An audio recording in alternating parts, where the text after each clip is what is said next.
There's a person at your job. You know the type. You show up early. You stay late. You never miss a deadline. You answer every email. You volunteer for every project. You fix problems nobody else wants to touch. And you haven't been promoted in 4 years. Meanwhile, there's someone else. They leave on time. They say no to extra work. They seem relaxed in meetings. They talk more than they produce. And somehow, they just got the promotion you've been quietly waiting for. You've been watching this happen and telling yourself it doesn't make sense. That the system is broken. That your boss is blind. That it's unfair. But what if it makes perfect sense, just not in the way you were taught to think about it? What if being exceptionally good at your job is quietly working against you? Hi, I'm Delaney, and this is Delaney versus the System. I break down how work, money, and promotions actually work behind the scenes. Subscribe if you're ready to stop doing everything right and still getting left behind. The problem set up from the moment you started working. You were handed a rulebook. It was never written down, but everyone around you, your parents, your teachers, your first manager, recited it like scripture. Work hard. Be reliable. Deliver results. Keep your head down. Let your work speak for itself. And so you did. You became the person people called when something needed to be done right. You became the safety net. The reliable one. The one who never drops the ball. You thought you were building a reputation. And you were. Just not the one you intended. Because here's the thing nobody told you about the workplace, and this is the uncomfortable part: organizations are not designed to reward your best performers. They are designed to protect their most important functions. And the moment you became excellent at a specific function, you stopped being seen as a person with potential. You became a resource with a purpose. There's a big difference between those two things. And that difference is quietly shaping every decision being made about your career right now.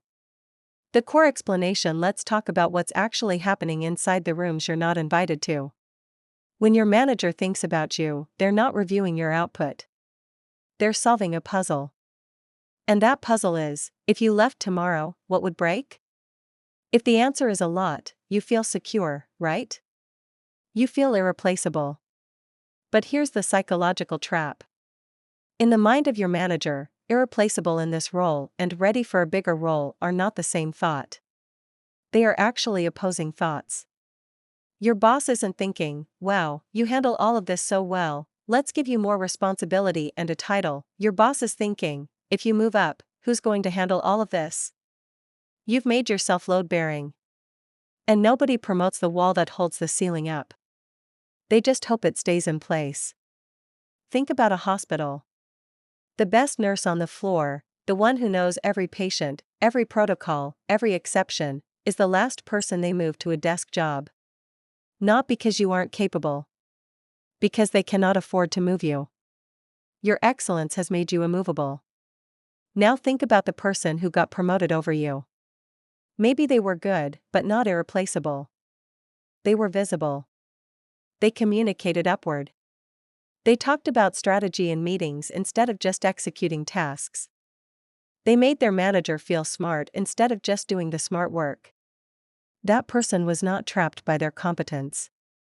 They had left room in their role to grow. This is the first hidden rule of workplaces that nobody announces at orientation: indispensability is a cage built from your own skills. But it goes deeper than that. Because there's a second dynamic at play, and it has everything to do with psychology, specifically, how humans perceive value versus how they perceive threat. When you are extraordinarily good at your job, you do something to the people around you that you never intended. You make them look ordinary. Your coworker who produces mediocre work doesn't feel motivated by your excellence. They feel exposed by it. Your manager who couldn't do what you do doesn't feel grateful. On some level, they feel uncomfortable. And uncomfortable people don't promote you. They manage you. They contain you. They find ways to keep you exactly where you are because where you are is where you're useful to them, and where you're least threatening to their own position. This isn't malice. It's human psychology operating exactly as designed. There's a concept in organizational behavior called competence threat, the instinctive discomfort people feel when someone near them demonstrates superior ability in a domain they care about. And research shows that the response to competence threat isn't admiration. It's distancing. It's subtle sabotage. It's finding reasons why you aren't quite leadership material. Too focused. Not strategic enough. Great with details, but don't see the big picture. Brilliant at execution, but struggle with influence.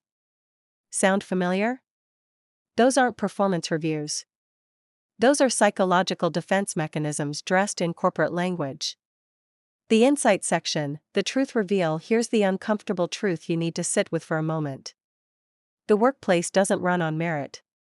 It runs on perception of potential, and those are two completely different currencies. Merit is about what you've done. Potential is about what people imagine you could become. And here's the brutal part, perception of potential is almost entirely shaped by behavior and communication, not by output. The person who gets promoted is not always the best performer. They are almost always the person who has made leadership feel a certain way. Confident. Represented. Understood. Seen. Think about the last time you were in a meeting. Were you the person who executed the agenda, or were you the person who shaped it? Were you solving the problem on the table, or were you asking the question that made everyone rethink what problem they were actually solving? The person in the second position isn't working harder. They're operating at a different level of the game entirely. They understand that in a corporate environment, how you're perceived in the room carries more weight than what you produce outside of it. And this creates the great paradox of workplace performance.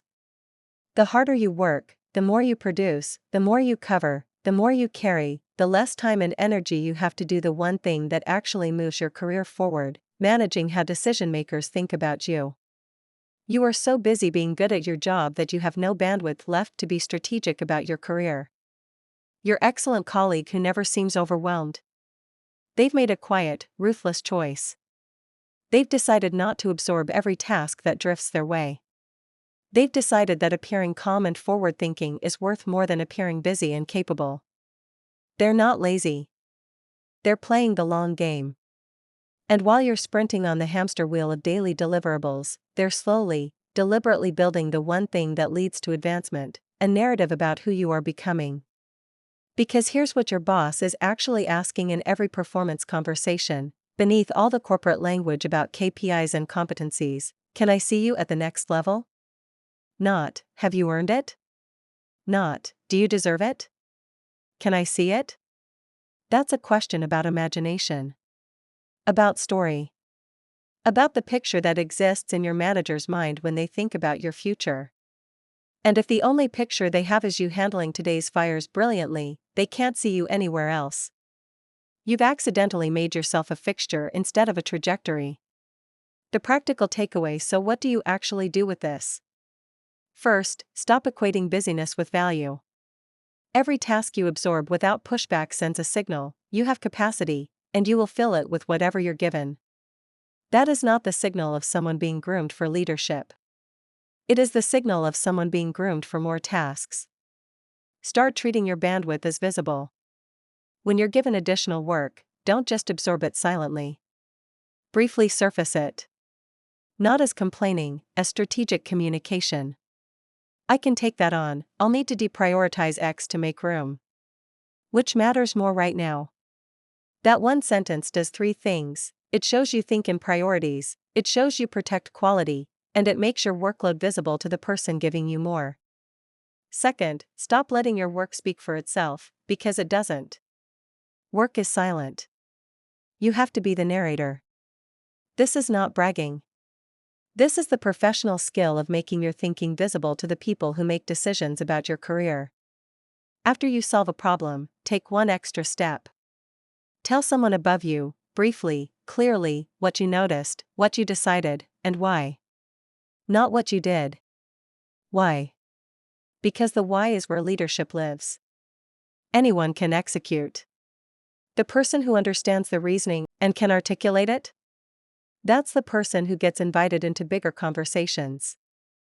Third, and this one is hardest, stop rescuing everyone. Every time you swoop in and fix something, you remove the consequence that would have forced someone else to grow. You solve the problem, but you also solve everyone's discomfort with the problem. And what people feel toward the person who removed their discomfort is not gratitude. It's dependency. And dependency is not the same as respect. Let some things be hard. Let some things take longer. Let the system feel some friction, because that friction is the only thing that makes your actual contribution visible versus expected. Finally, watch where power actually lives in your organization, because it is almost never where the org chart says it is. Find the person whose opinion moves decisions, not just whose title authorizes them.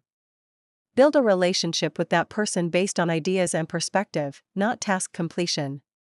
Because in organizations, access to power comes from being interesting to power, not from being useful to it.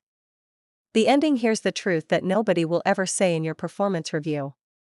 The company benefits enormously from people who are excellent, reliable, and self-sacrificing. These people keep operations running. They absorb pressure. They prevent disasters quietly, invisibly, every single day.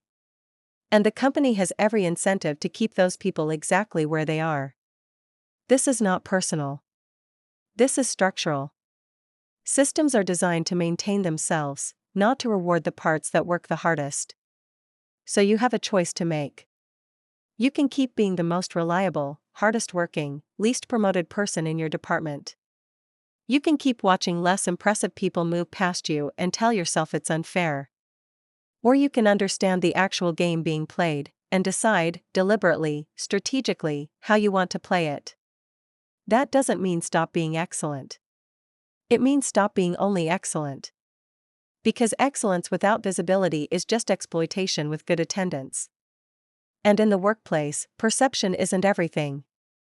But it is the thing that gets you in the room where everything gets decided. Make sure they can see you in that room. Thank you so much for watching, and please don't forget to subscribe, like, and click on the post notification to get notified whenever I drop a new video. I'm Delaney versus the system.